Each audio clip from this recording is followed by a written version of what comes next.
अथ त्रिपञ्चाशत्तमं दशकम्। अतीत्य बाल्यं जगतां पते त्वम् उपेत्य पौगण्डवयो मनोज्ञम्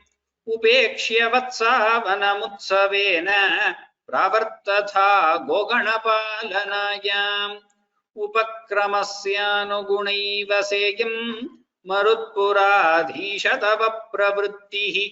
गोत्रापरित्राणकृतेव तीर्णः तदेव देवारभथास्तदा यत्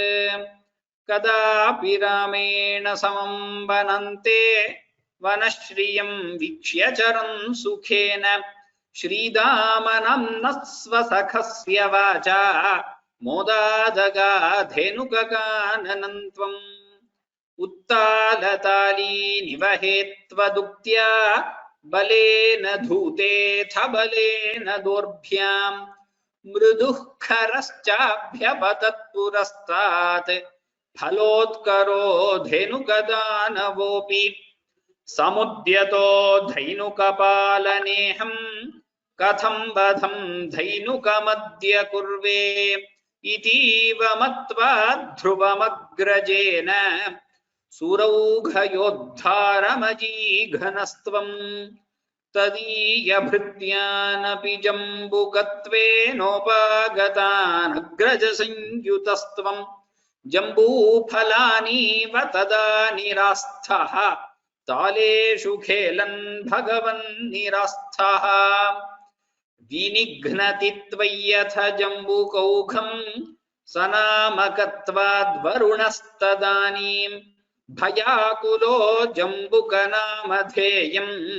श्रुतिप्रसिद्धं व्यधितेति मन्ये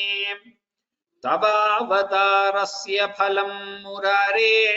सञ्जातमद्येति सुरैर्नुतस्त्वं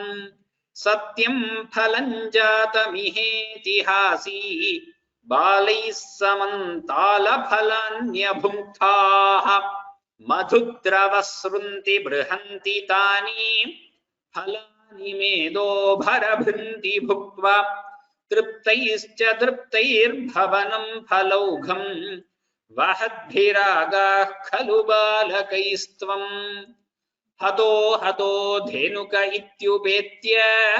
फलान्यदद्भिर्मधुराणि लोकैः जयेति जीवेति नुतो विभो त्वं मरुत्पुराधीश्वर पाहि रोगात् इति श्रीमन्नारायणीये धेनुकासुरवधं नाम त्रिपञ्चाशत्तमं दशकं समाप्तम्। नारायणाखिलगुरो भगवन् नमस्ते।